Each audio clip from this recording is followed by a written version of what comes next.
Here we go.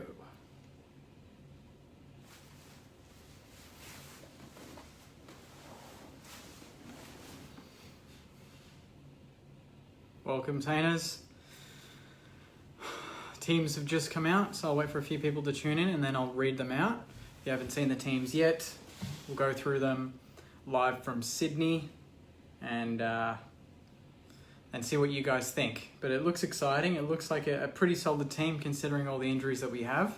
We're missing probably close to 9 best 22 players.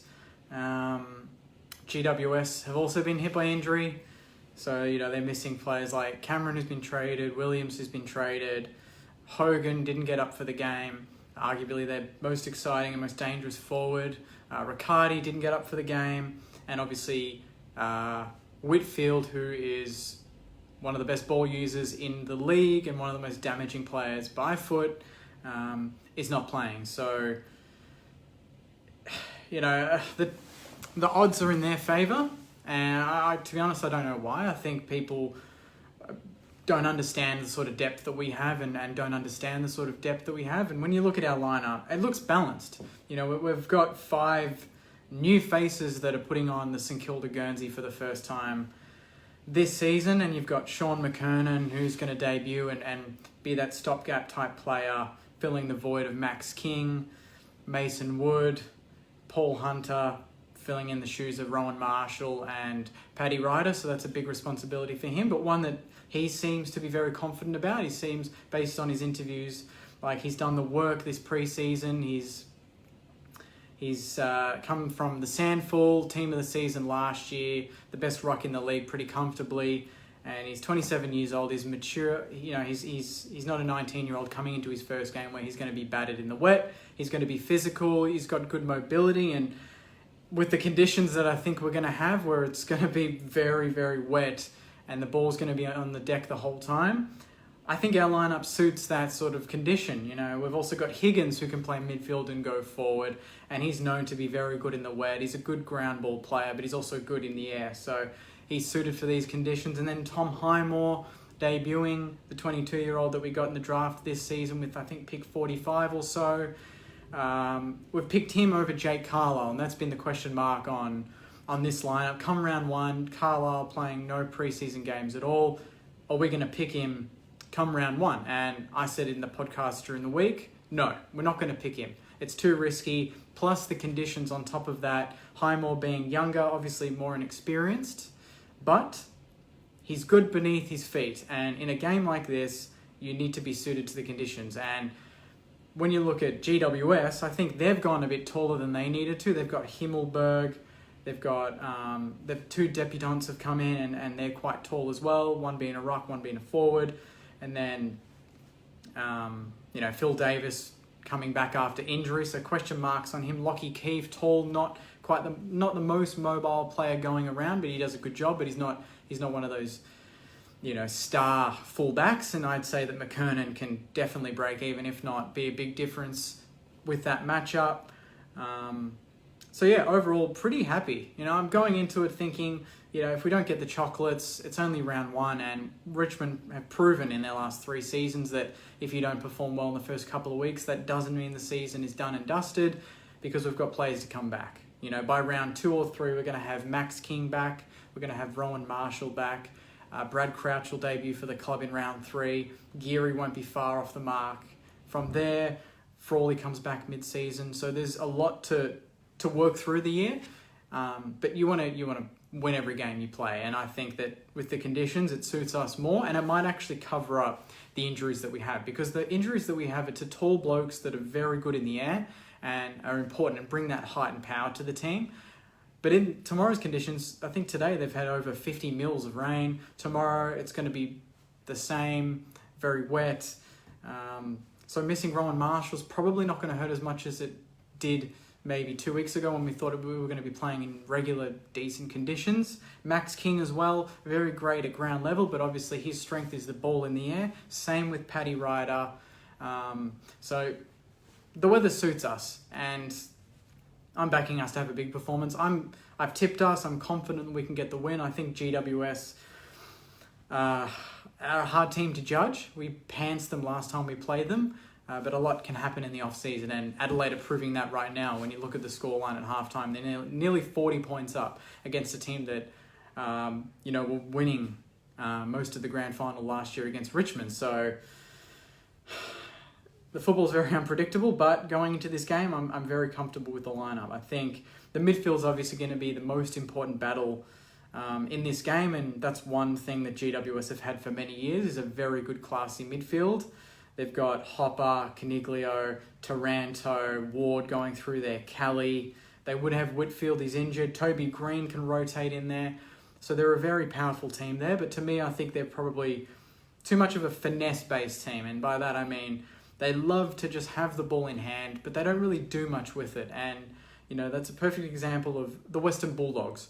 Stats-wise on last night, all of their midfields, Bontempelli, Smith, Liberatore, Hunter, McRae, these guys all had well over 20 possessions in that game, 100 possessions between them.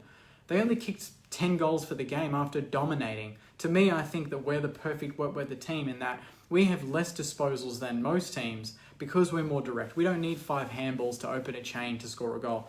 It's a direct kick, it's a crumb by Butler, Higgins, Loney, Gresham, and a goal.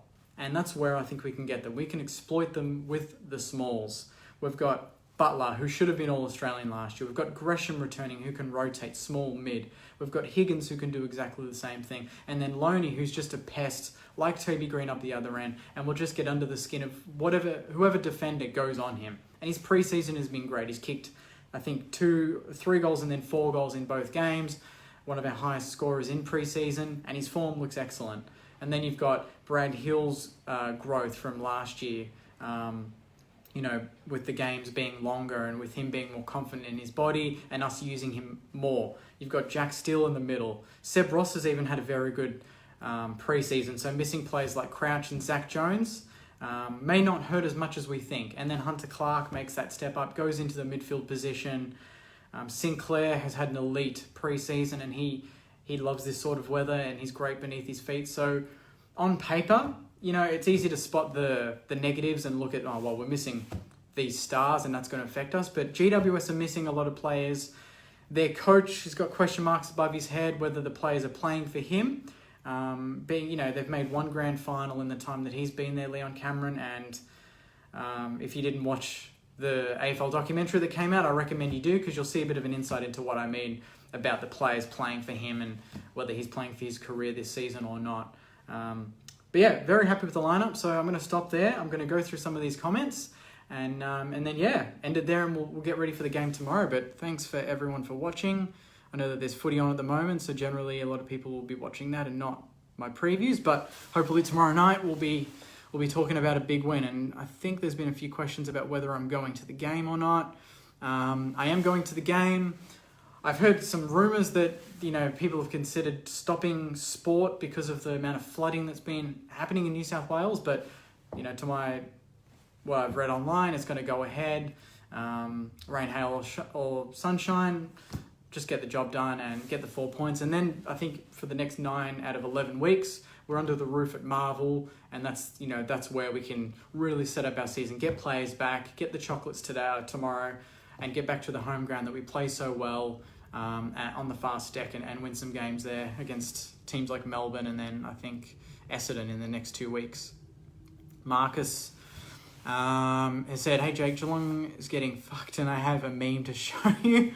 Not related to the game tomorrow, mate, but happy to check out that meme, send it through. G'day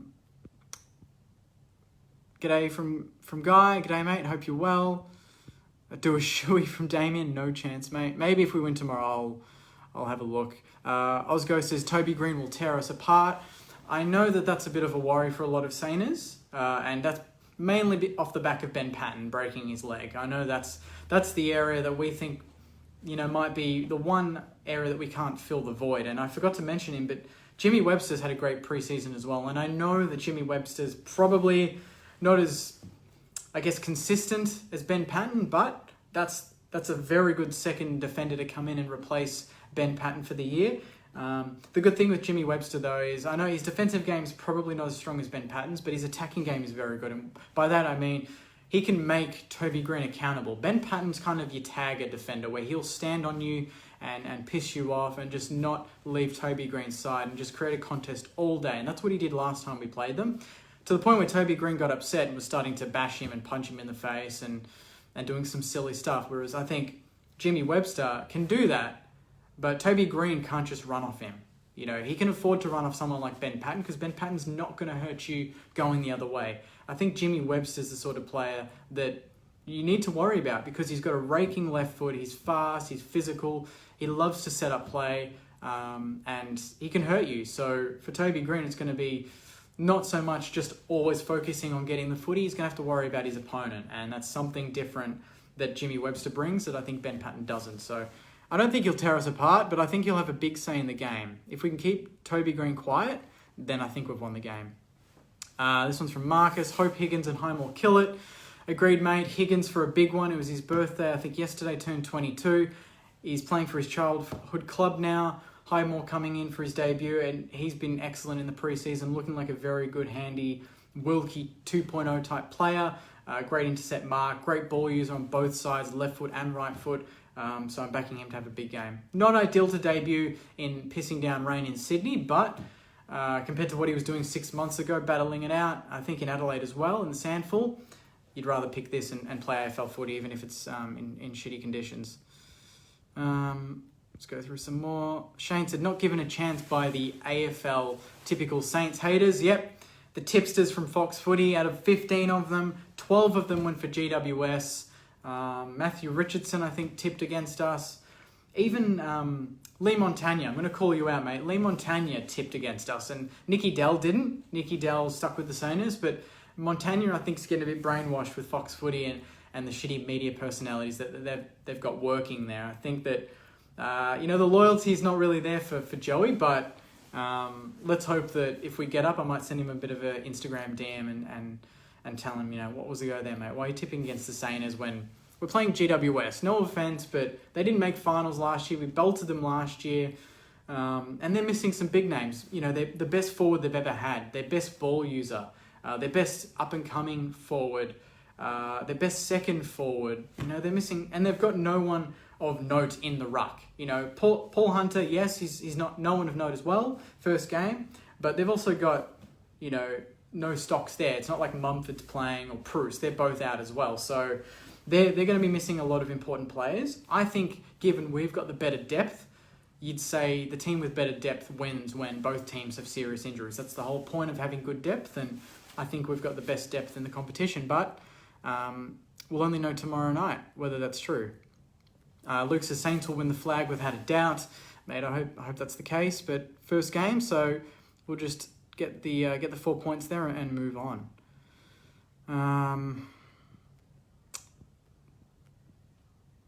Mark said, I'll be there tomorrow. Cannot wait to see the boys live. That's another thing. Even though we're not going to talk about the result, but just to be back at the footy in enemy territory where hopefully there's going to be really good Saints representation in Sydney. They'll probably get, I think they were expecting around 12 to 13,000, but with the weather, I'm going to go maybe 8,000. We ended up getting really good seats right on the ground, basically row A at the front, so right under the rain, but just to be at the footy and cheering for the Sainers for premiership points with fans is amazing. And I had a ball a couple of weeks ago in the community match against Carlton, but it's going to be different when it's the real stuff now. No more preseason crap. We're playing for the real stuff. So hopefully the boys are switched on and Rats can get us off to a massive start away from home. Happy Webster is back in. That's from Beck. Bit of support there for Webster. A lot of people tuning in, so thanks a lot for that, guys. Emmett says, up the fucking boys. Also question, how good is Brad Hill going to be? It's going to be a massive year for Brad Hill. If he can go to the next level, which we know he's capable of because he was great at Fremantle, at Hawthorn with the premierships. We know he's that sort of player. Last year was a different year for a lot of players. And you forget that, they played at interstate, COVID protocol. It was a very different environment for them. And some players are very particular with their setup and with their mental state. And now that the season's basically back to to normal, as close as it's been to normal in 2 years. I think Brad Hill's going to benefit from that, and having longer quarters in games like tomorrow, where I think it's going to be a slog, it's going to be very physical, to have players that can break away from packs and just get the ball moving forward. And that's going to be the tale of tomorrow, is just to get the ball, hack it forward, and play it off the ground, and get territory against your opponent. I think players like Brad Hill, Jack Billings, Jack Higgins, these sort of guys are going to be really important come tomorrow and for the whole year as well. Hopefully no more injuries. We don't need it. That's from Marcus. Agreed, mate. Hopefully the focus for the rest of the year is getting players back. We can't afford to have more injuries. But the good thing is the bulk of them are the next 3 to 4 weeks, we should get them back. So by round 6 to 7, we should be fielding a very, very strong team. So it makes it even more important. We get the win tomorrow. We play Melbourne next week. That's never easy, but a game that we can and should win. And then you've got Essendon as well. And then Richmond on a Thursday night. So, and then I think it's Port Adelaide in Adelaide. So it's a massive 3 weeks, because the next 3 to 4 weeks after that, we play some very hard games. Owen, that's from Jill. Steven says, I'm backing them, putting my multi on right now to back the Saints. Good bet there with the odds from the Saints. I think we're about $2.30. So any people keen on that? I reckon it's worth jumping on. Greg says, fucking welcome back, mate. Bloody missed these. Bring on 2021. Me too. It's good to be back. It's even though the weather's shocking, it's just good knowing that footy's back, and then we get through tomorrow and we're back under the roof. So it doesn't matter about the weather, because it's not going to be a regular thing. This one's from, I think, Al. Why was Carlisle left out of the team? Question that everyone would love the actual answer to. I don't know. From what I've heard, there's a few attitude problems there. I'll give you a little bit of a thing that you can look back on. Go to the video yesterday when the club posted about Ratton announcing Tom Highmore debuting in front of the whole playing group. Pause it when they pan to Tom Highmore and everyone's clapping. Look in the background and there's Jake Carlisle there, and tell me if he looks like a happy player. And then you'll see what I really mean. He does not look like he's happy. He knows that a youngster has come in, unproven, and he's been picked against him, and he's playing in the same position as him. So he knows that he's against it this season, but it's up to him whether he gets picked, I think. Ratton has a few question marks over him from what I've been told. So it's up to him to really pull his head in, train hard, and show some good form at Sandy, where I think he'll be playing for a bit this season if he doesn't get picked, and find his way into the team. But if we get some injuries, and fingers crossed we don't, then I think that it opens the door for him. But tomorrow it's going to be raining, so it's not the perfect weather for someone like Jake Carlisle, who really is all about intercept marks and keeping the ball in the air. Below his knees, not really his strength. This one's from Henry. When is Marshall, King and Ryder back? Marshall round 2 or 3 is what I've heard. King, fingers crossed next week. When you rule them out, players out for concussion this year, I think it's 12 days, no training, no play, and it'll be 13 days when we play next. So he would have recovered by that point. So hopefully against Melbourne we get Marshall and King back. Zach Jones didn't get up for this game. They're not rushing him, but they're hopeful that round 2 as well. So they're 3 big ins if we can. And Ryder, there's no timeline on Paddy. He's gone back to be with his family. So it's really up to Paddy, but for now, I think they're basically assuming that he's out for the first month of the year, and then we'll get him back. But the important thing is King, Marshall and Jones to be back very soon, and then Brad Crouch will be back in round 3 against Essendon after he's served his 2-game suspension. This one's from Neil, round 1. Here we go, Jakey. Gonna have the champagne ready for round 1 win. I don't think so. It's only round 1. We don't want to get ahead of ourselves. If we win a game like this in the finals, definitely champagne time. Good to have your previews back. Cheers. Thanks, mate. Thanks, Neil. Thanks again to everyone for tuning in. This one's from Neil again. Also, in general, I'd miss Carlisle in most rounds, but not in wet weather footy. Might be a good choice for us tomorrow going with Highmore. Agreed. We've got the more mobile team, so as long as we play to our strengths, which is get the ball to ground, Richmond style, just running in waves, getting the ball forward, we should be okay. Hopefully GWS don't get accustomed to the wet weather footy, and they try to overplay the ball, and our pressure can turn the ball over, get it up the other end. And some people say that McKernan, is a downgrade on King, and I agree. But when you consider the amount of contested marks that McKernan can take and the amount of contests that he loses, he takes a lot of contested marks and he doesn't lose a lot of one-on-ones. And in this type of game, in this type of weather, that's the exact perfect player that you need. Just compete for the ball, bring it down, defender punches it, it's not going to go very far in the wet, and then you've got the smalls to rove and create the pressure and hopefully have repeat entries, and then eventually get enough scoreboard on that we get the win. I might leave it there, guys. Got some plans tonight, but I appreciate all of you watching. Hopefully everyone's having a good Saturday and getting ready for the game tomorrow. Whether you're going to be watching it from home or going to the game, just support the boys. It's going to be amazing to be there in the flesh and to see a lot of the new faces represent the club, even with the weather being as shit as it is. But if we get the 4 points, it doesn't matter in the end, does it? We get the win. We're all going to be watching the replay and cheering and having a great week in the lead up to Spud's game Saturday night at Marvel next week. But until then, guys, I'm going to leave it there. Thanks again for watching. If you want more of a preview, go and search Saints TV Podcast on Spotify, Apple Podcasts, any streaming service that you use. And we've done a full preview for most of that podcast as well. So I suggest heading over there and having a listen when you can. But until then, guys, have a great Saturday night, and I'll see you tomorrow night, hopefully to talk about a big win for the Mighty Saints in round 1 of 2021 against GWS. Thanks, guys. Go Saints.